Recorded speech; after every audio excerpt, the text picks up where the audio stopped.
Vamos a comenzar el estudio del día de hoy, pero antes de hacerlo, vamos a hacer una oración para encomendar este tiempo en las manos del Señor. Oremos. Señor, te agradecemos en esta hora por este tiempo. Te pedimos que lo que veamos en este momento sea para edificación de nuestras vidas, para también conocer más tu palabra y poder reconocer la gran y magnífica y maravillosa obra de nuestro Señor Jesucristo, en quien en su nombre oramos. Amén. La semana pasada nos quedamos ya casi al final del capítulo 7, los versículos 26 y 27, que hablaban acerca de la sangre. Explicamos la idea de que serían cortados y esta relación que hay con la Santa Cena, el comer y participar de ella indignamente es una equivalencia al no tener seriedad con las ofrendas. En este caso hablábamos del ofrecimiento de la grosura y de la sangre. Mencionábamos también la semana pasada que estos dos elementos de los sacrificios son los que le pertenecen a Dios y los que hacían que Dios interviniera cortando de su pueblo a las personas, como lo explicamos la semana pasada. Pero entonces viene la pregunta de por qué la sangre le pertenece a Dios. Ya la semana pasada vimos acerca de la grosura. Hoy vamos a continuar esta parte del Levítico 7, versículos 26 y 27, explicando el dato de la sangre. El sacrificio, cuando se ofrecía, la sangre era lo primero que se daba y esto era consumido en el fuego del sacrificio. Recordemos que antes de poder participar del sacrificio, primero se ofrecía la sangre, y una vez que la sangre había sido consumida y que se había realizado este sacrificio, entonces quien ofrecía, y en este caso estaba también el sacerdote, podían entonces participar del alimento, consumirlo. Este es un dato acerca de la sangre. Otro dato es que más adelante se verá en el capítulo 17 que Dios considera que en la sangre está la vida misma del animal, pero también, como lo vemos en Génesis 9, cuando se da el pacto con Noé, en la sangre está la vida de la persona. Por eso dice ahí en Génesis 9 que nadie derramará sangre, y en este caso, como en la sangre está la vida misma, no era viable, o Dios prohibió estrictamente el ingerirla o consumirla.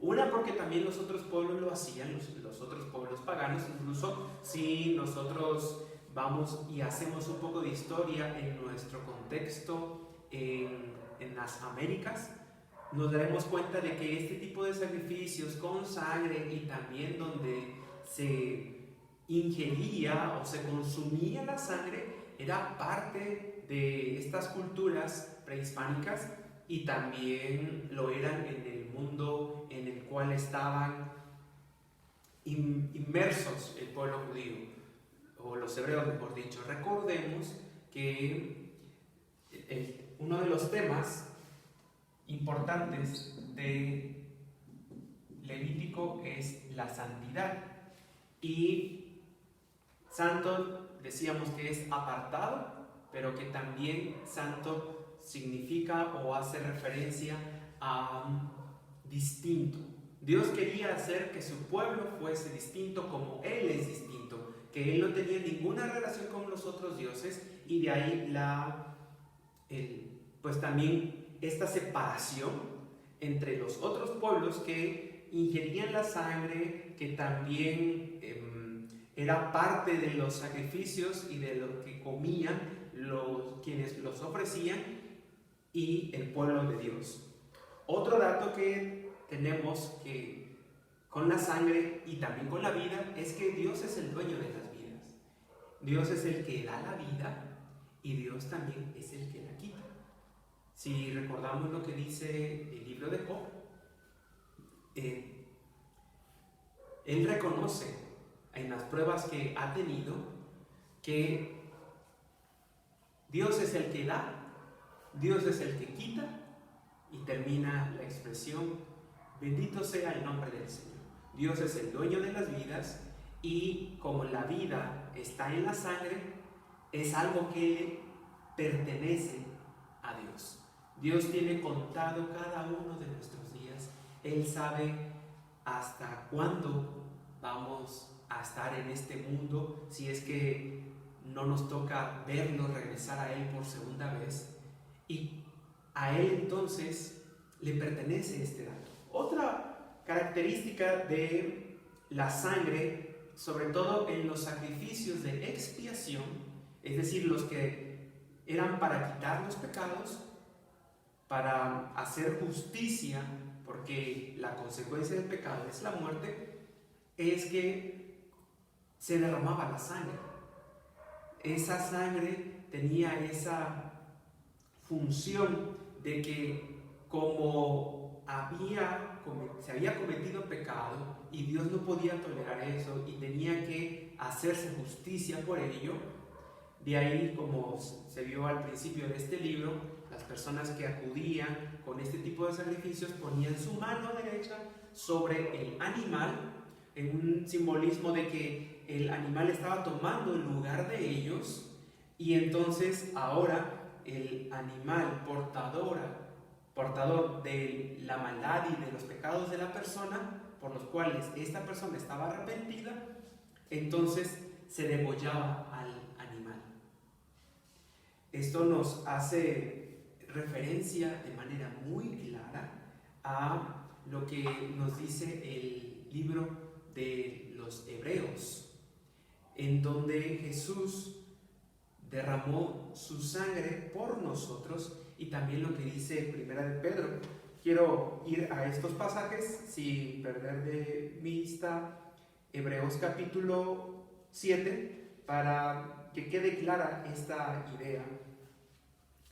Hebreos capítulo 9, versículos 23 al 28 dice así la palabra de Dios: fue pues necesario que las figuras de las cosas celestiales fuesen purificadas así, pero las cosas celestiales mismas con mejores sacrificios que esto.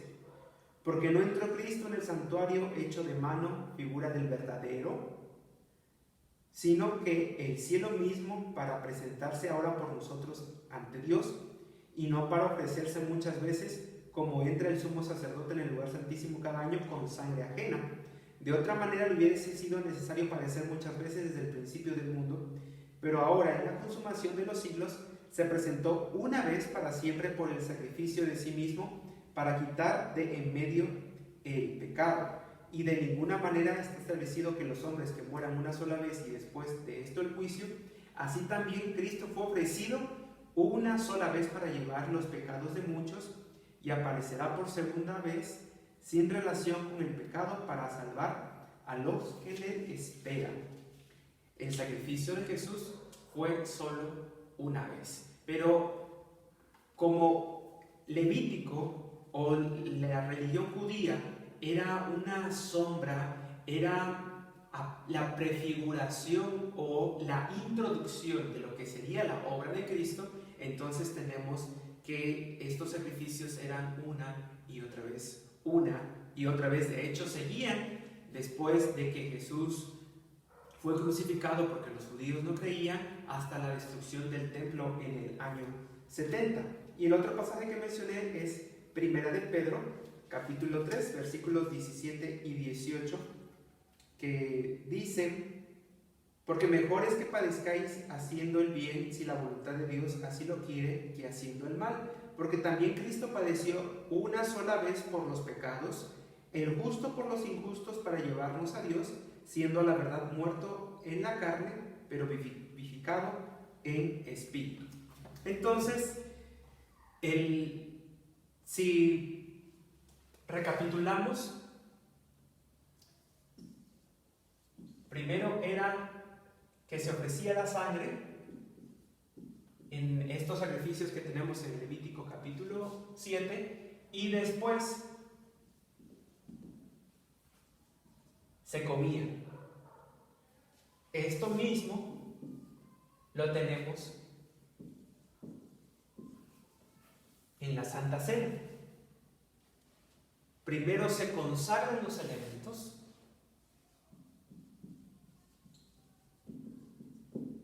y ahí está el fruto de la vid, que representa la sangre, no de corderos, no de machos cabríos como leímos, sino la misma sangre de Jesús. Y después participamos de la cena. Hasta aquí con este punto de la sangre. Entonces continuamos con los versículos que siguen. Versículo 30. Los demás vienen repitiendo lo que ya hemos ido explicando en la clase o el estudio pasado, y también el otro que dio el pastor Jonatán. Versículo 30 dice: sus manos traerán las ofrendas que se han de quemar ante Jehová, traerán la grosura con el pecho para ser mecido como sacrificio mecido delante del Señor. Versículo 32: y daréis al sacerdote para ser elevada en ofrenda la espaldilla derecha de vuestros sacrificios de paz. El uno se alzaba, el otro se mecía, eso es ofrenda mecida. Y los versículos 31, 33 y 36 dicen así: y la grosura la hará arder el sacerdote en el altar, mas el pecho será de Aarón y de sus hijos. 33: el que de los hijos de Aarón ofreciere la sangre de los sacrificios de paz y la grosura, recibirá la espaldilla derecha como porción suya, porque he tomado de los sacrificios de paz de los hijos de Israel el pecho que se mece, y la espaldilla elevada en ofrenda, y lo he dado a Aarón el sacerdote y a sus hijos como estatuto perpetuo para los hijos de Israel. Esta misma idea se mantiene hasta los versículos 36. ¿Y por qué los sacerdotes podían comer, en este caso, del pecho y de la espaldilla del animal ofrecido? Porque, como ya han visto con el pastor Jonatán, y para confirmar o clarificar este punto, los levitas, los descendientes de la tribu de Leví, en donde estaba Aarón, sus hijos, entre uno de ellos también era Moisés, no iban a tener herencia en la tierra prometida. Todas las demás tribus podían sembrar, todas las demás tribus podían tener ganado, todas las demás tribus podían hacer otro tipo de actividades, comercio, pero los levitas estaban dedicados y consagrados para el templo, para las actividades, en este caso del tabernáculo. Todavía no tenemos templo. Lo que tenía que hacerse del sacrificio, se tomaban turnos, porque no imaginémoslo, eran en este caso en el desierto unos 600,000 hombres, sin contar niños ni mujeres. Entonces, para ofrecer sacrificios de todo esta cantidad de personas se requería de un gran personal para poder atenderlos. Y de ahí de que ellos estaban exclusivamente dedicados a ello. Esto también viene prefigurando lo que, como todo creyente, nos corresponde una vida entregada y consagrada al Señor. Todo lo que nosotros hacemos, estemos dedicados de tiempo completo a las labores pastorales o ministeriales o que tienen que ver con la iglesia, pero también los que no están de tiempo completo en la iglesia, gracias al sacrificio de Jesús y al sacerdocio universal, es decir, que en todos nosotros está el Espíritu Santo, que a todos nosotros Dios nos ha derramado de su Espíritu. Ahora nosotros estamos consagrados, apartados, somos santos delante de Dios para entonces ofrecer nuestra vida en adoración a Él. Recordemos que los tres temas que tienen que ver con la santidad del Levítico es un Dios santo, una relación santa y una adoración santa, una adoración distinta como Dios ha marcado. Esa relación es en determinados términos porque Él es un Dios santo. Bueno, esto también sigue vigente para nosotros. Dios espera una cierta relación con Él a través de su palabra, por lo que hizo Jesús en la cruz del Calvario, y nuestra adoración se da tanto cuando participamos en la Santa Cena, como cuando participamos en el culto público, como también en nuestra vida cotidiana. Como se verá más adelante, la santidad que tenía que reflejar el pueblo en esa relación con Dios no iba solamente en cuestiones del culto, en cuestiones del tabernáculo y de los sacrificios, sino que tenía que ver hasta en qué cosas comían, qué cosas no comían, las actividades que podían realizar, cuáles no, y eso también tiene que estar presente en nosotros. Hay cosas que como cristianos no podemos hacer, no debemos hacer, porque no agradan a Dios, y que las vemos tanto en el Antiguo Testamento como en el Nuevo, pero bueno, eso ya será estudio de otro momento.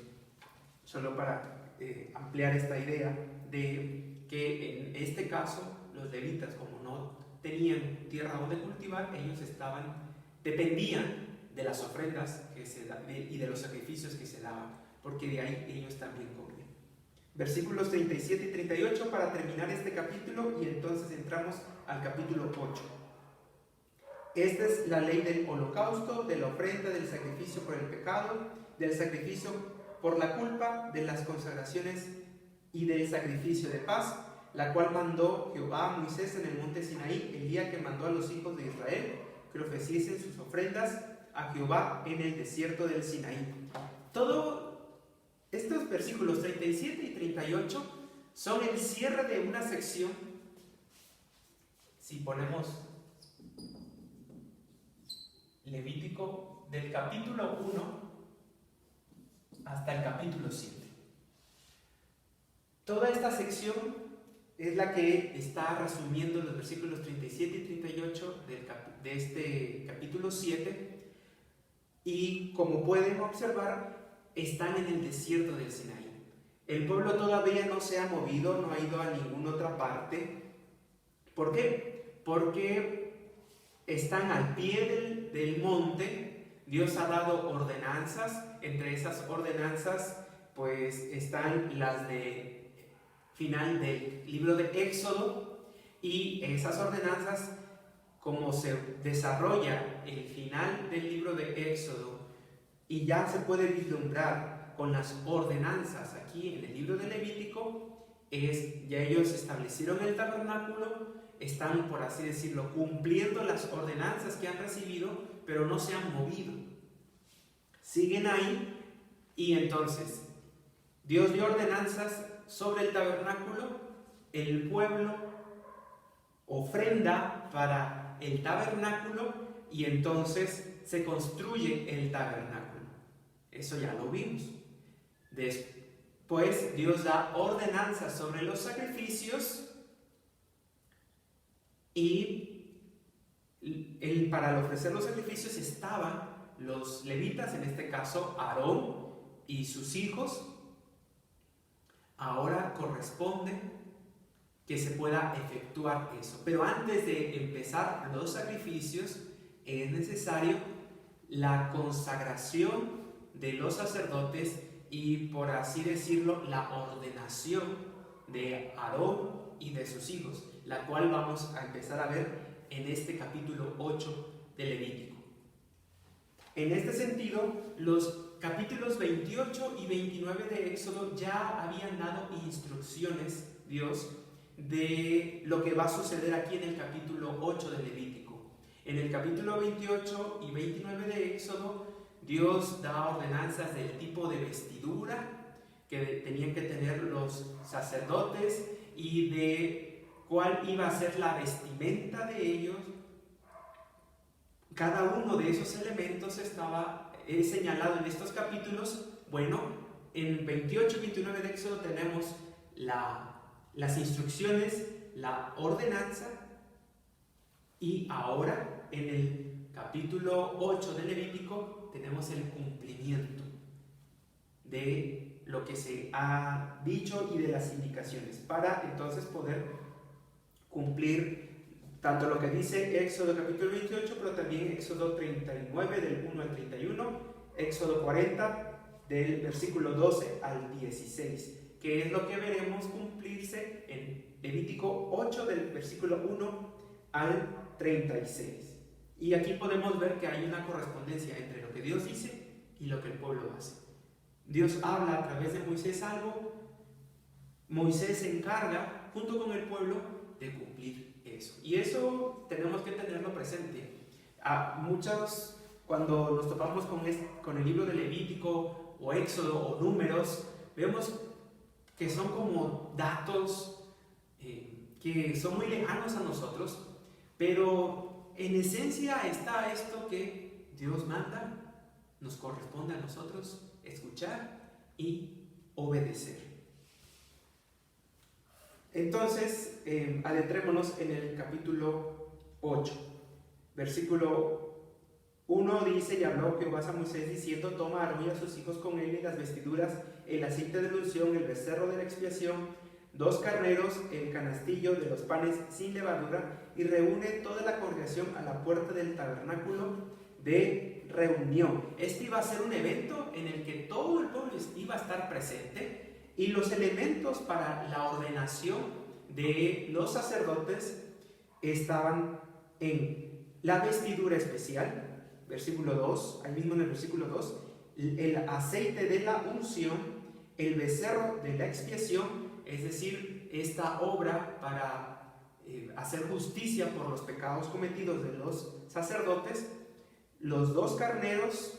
Estos carneros eran propiamente de la consagración, eran un sacrificio o una ofrenda por la consagración de ellos, y el canastillo de los panes sin levadura. Algo que vamos a ver en los sacrificios y en Éxodo es que todo sacrificio va acompañado de una ofrenda. No puede haber sacrificio sin ofrenda. Eso lo vimos en los capítulos anteriores a este 8, pero se seguirá repitiendo tanto en este libro como en el resto del Antiguo Testamento. Veremos que cuando se ofrecía un sacrificio de expiación, por ejemplo, por los pecados, también se llevaba una ofrenda. Y esta ofrenda normalmente era de cereales o de panes, los cuales eran consumidos por los levitas. Versículo 4: hizo pues Moisés como Jehová le mandó, y se reunió la congregación a la puerta del tabernáculo de reunión. Y dijo Moisés a la congregación: esto es lo que Jehová ha mandado hacer. Entonces Moisés hizo acercarse a Aarón y a sus hijos y los lavó con agua. Este simbolismo de lavarlos con agua viene haciendo nos recuerda, por ejemplo, lo que dice el Salmo 24. Señor, ¿quién entrará en tu santuario?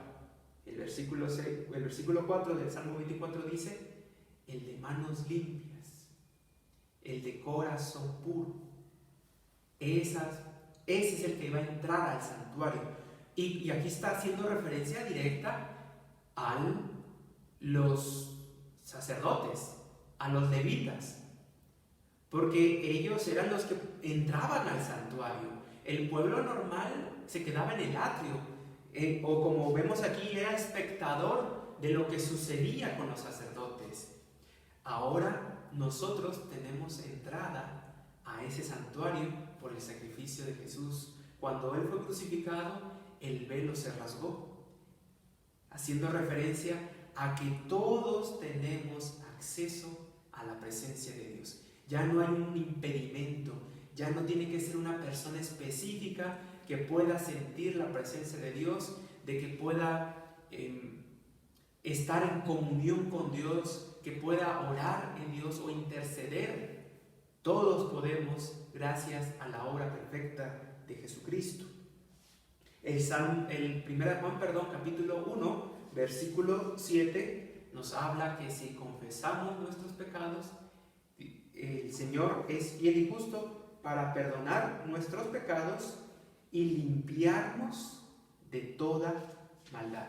Aquí está este elemento del agua, lo leo directamente de la Escritura, porque 1 Juan 1:7, pero si andamos en luz como Él está en luz, tenemos comunión unos con otros, y la sangre de Jesucristo, su Hijo, nos limpia de todo pecado. Esta labor del lavamiento del sacerdote era esa limpieza, porque Dios es santo. No puede haber algo impuro entrando a su presencia.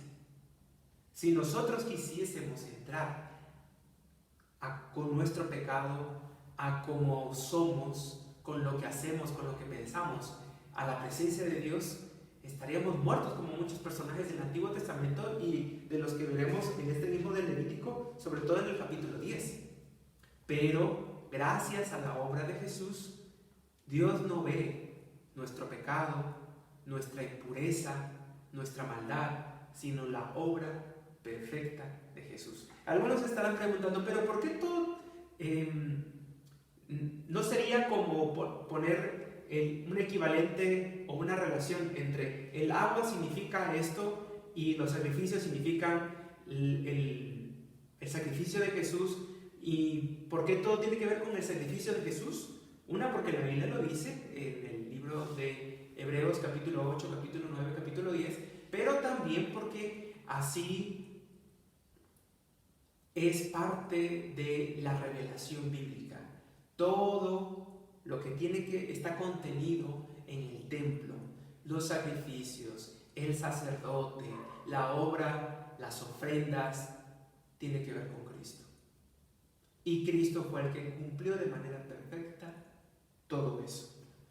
Versículo 7. Y bueno, aquí a partir del versículo 7 hasta el versículo 9 está la vestidura de, en este caso, el sumo sacerdote.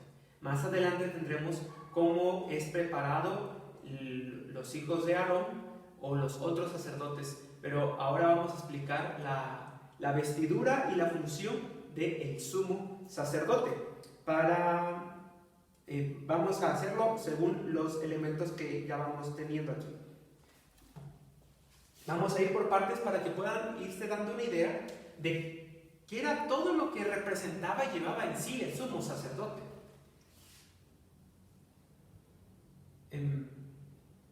Pensemos que este es el sumo sacerdote y para ser lavado, pues otra manera de traducirlo es bañarse o ser bañado, porque el sacerdote básicamente tenía que ser desnudado para poder ser limpiado completamente y que no hubiese nada de suciedad en él. Entonces aquí lo tenemos sin nada y empieza a ser vestido como lo menciona el versículo 7. Y Moisés puso sobre él la túnica. La túnica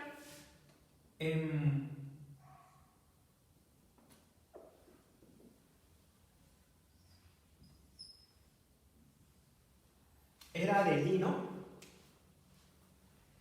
y esta túnica prácticamente cubría todo el cuerpo del sumo sacerdote, hasta los puños y hasta la planta de los pies. Era una túnica que no dejaba ver prácticamente ninguna otra parte de su cuerpo. Esta túnica era de lino y llevaba un cinto. Versículo 7, y le ciñó con el cinto. Le vistió después con el manto. El el manto es encima de la túnica, por así decirlo, tenía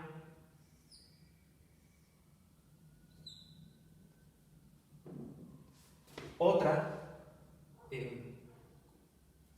una tipo túnica que lo cubría casi todo, no llegaba hasta donde estaba la túnica, este manto, y este manto era con el mismo material de las cortinas del tabernáculo. Entonces, por así decirlo, de donde iba a estar, o donde estaba el arca del pacto de la alianza, bueno, con ese material donde estaba resguardado, también era hecha esta túnica. Esta túnica, no lo dice el texto, lo da por sentado. Perdón, este manto, la túnica es la que cubre todo, el manto es solo esta parte frontal.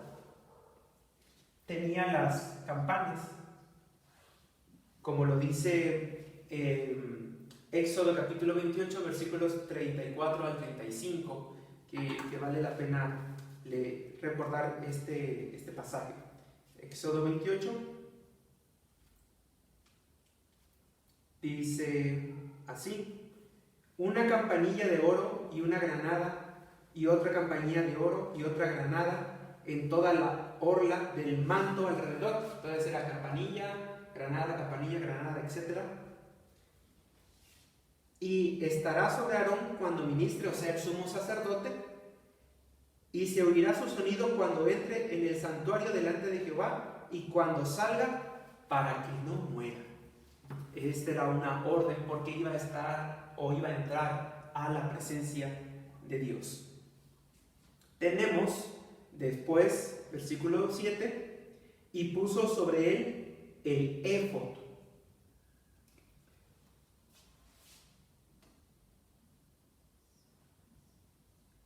El éfod era, por así decirlo, una placa,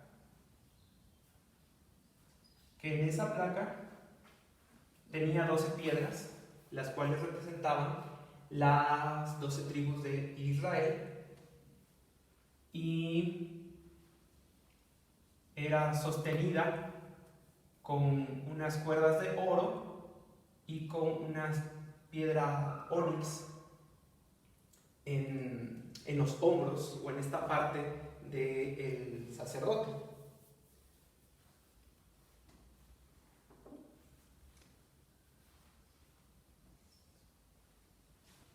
Después dice el versículo 7: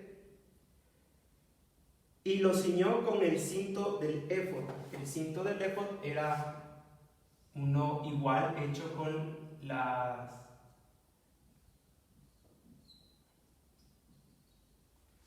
el material del tabernáculo, y lo ajustó con él, versículo 8. Luego puso encima el pectoral, perdón, este es el pectoral, y puso dentro del mismo los urim y el tumim. Poco se sabe acerca del urim y el tumim, porque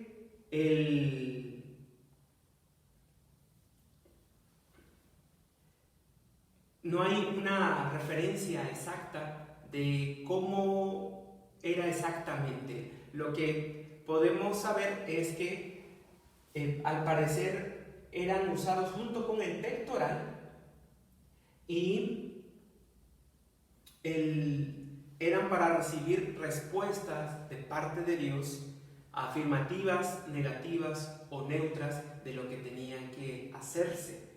En el caso de el urim y el tumim, significa luz, y la otra palabra que hace referencia es perfección, porque estos que se usaban con el pectoral ayudaban al sumo sacerdote y también al pueblo a conocer la voluntad de Dios. Ya en Salmo 119, versículo 105 dirá que lámpara es a mis pies tu palabra y lumbrera a mi camino. La palabra de Dios, la ley, la voluntad de Dios es luz. Y el Salmo 19, si no me recuerdo, dice que la ley de Jehová es perfecta. Estos dos elementos, el Urim y el Tumim, luz y perfección, nos hablan de cuán necesario es para nosotros y cuán beneficiados nos vemos y estamos con la palabra de Dios, la cual es una guía para nosotros, nos da luz, manifiesta la perfecta voluntad de Dios. Y si tenemos dudas de qué saber, de cómo dirigirnos, qué es lo que Dios quiere para nuestra vida, el ejemplo perfecto lo tenemos en Jesucristo y en los apóstoles. Hebreos capítulo 1, versículos 1 al 3, dicen que Dios ha hablado al pueblo de distintas maneras y de distintas formas a los padres de los judíos, pero que en estos postreros tiempos nos ha hablado clara y evidentemente a través de Jesucristo. La voluntad de Dios no debemos buscarla en versículos al azar, sino en la vida de Jesús. El llamado nuestro como cristianos es seguir el ejemplo de Jesús, no para ser como Él, sino porque por fe ya somos como Él. Ya somos hijos de Dios, ya somos justos delante de Dios, ya somos santos delante de Dios. Entonces nos queda seguir los pasos del Maestro, de aquel que dio su vida por nosotros. Continuando, tenemos entonces, para aclarar, esta es la túnica, el manto, luego tenemos el pectoral, el cinto con el éfod, y bueno, dentro del pectoral iban el Urim y el Tumim. El manto era, pues habíamos dicho que esta otra parte que tenía las campanillas, y el pectoral era propiamente algo que iba en la parte superior el éfod era donde se ponía o colocaba el pectoral. Versículo 9. Después puso la mitra sobre su cabeza. La mitra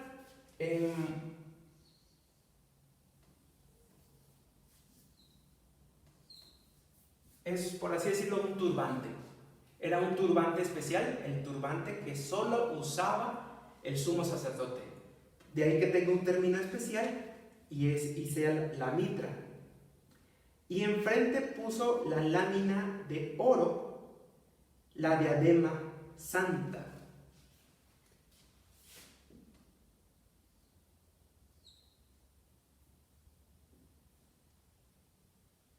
Esta mitra tenía una diadema que era de oro, y esa diadema tenía una leyenda.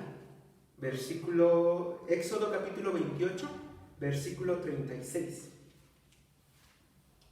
Dice así: y harás además una lámina de oro fino, que es esta que va sobre la cabeza, y la túnica y la mitra o el turbante del sumo sacerdote, de oro fino, y grabarás en ella como grabadura de sello: santidad a Jehová. Otra vez tenemos aquí esta palabra, santidad al Señor.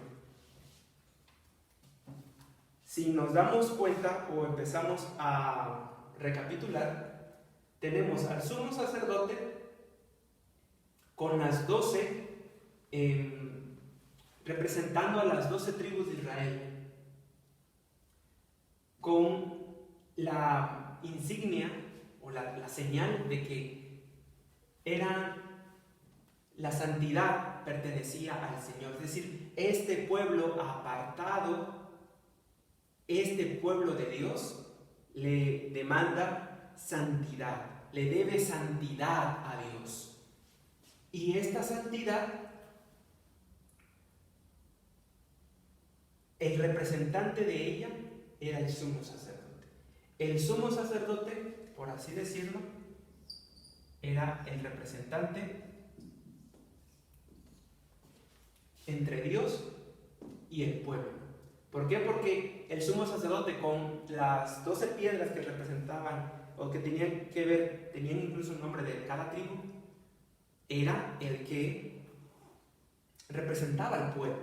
Un pueblo santo que se aproximaba a un Dios santo. El libro de los Hebreos, una vez más, nos va a hablar que nuestro sumo sacerdote es Jesucristo.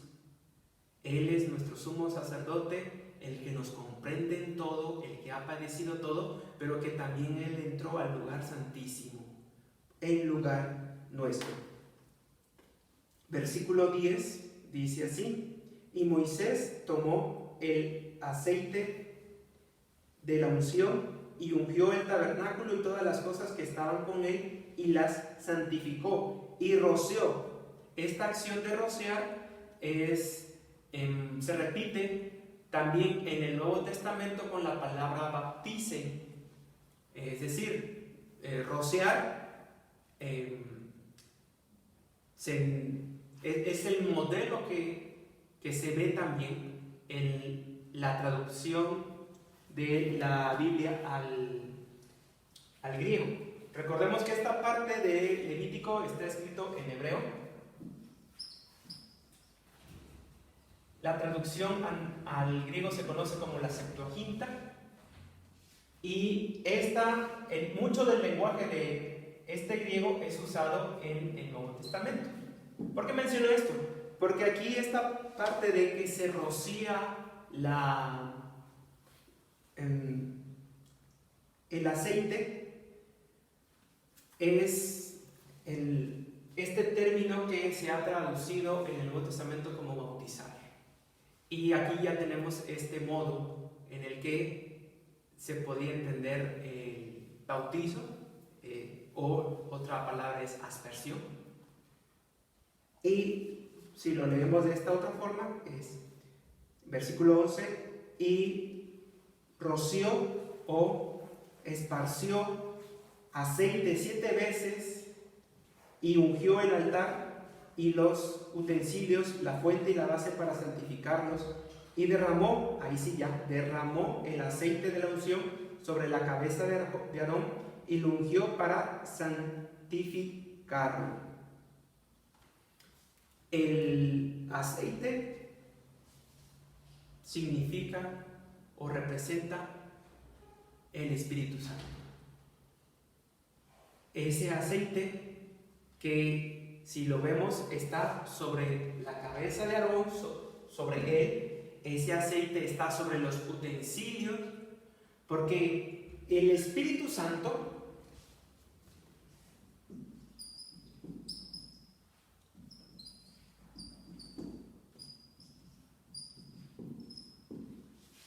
tiene esa labor santificadora.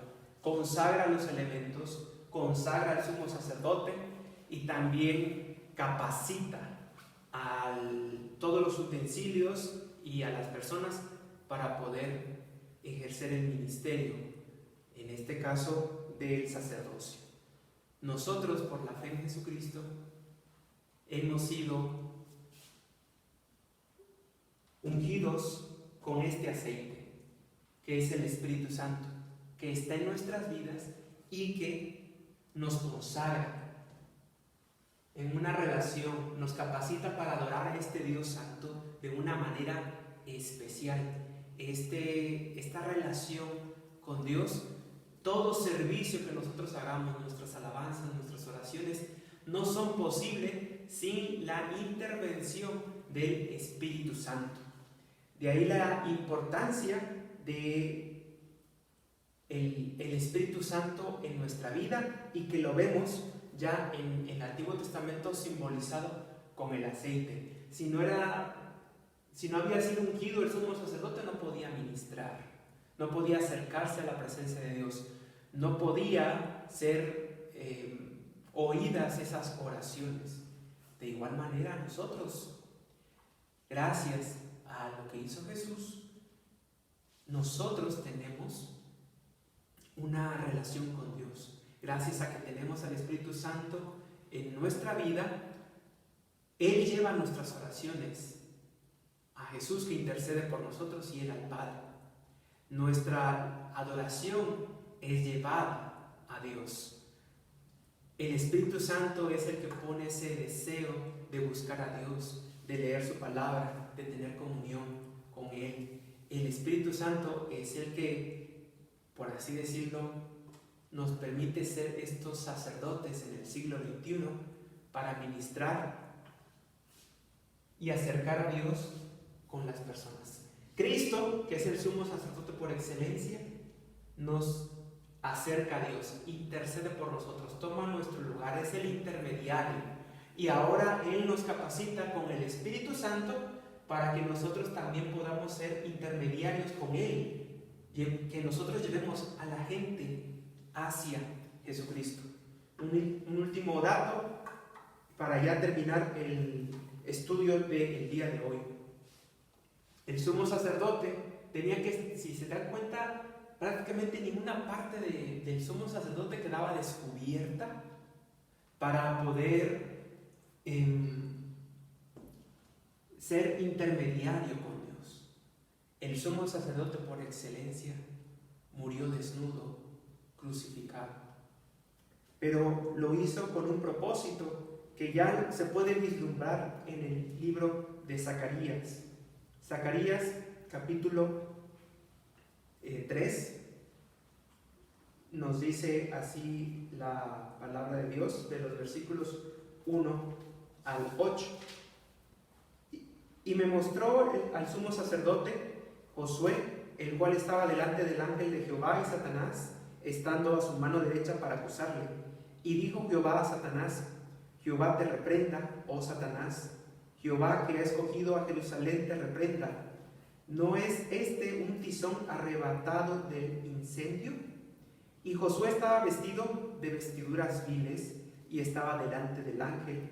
Y habló el ángel y mandó a los que estaban delante de él diciendo: quitadle esas vestiduras viles. A él le dijo: mira que he quitado de ti tu pecado y te he hecho vestir de ropas de gala, o sea, de estas ropas.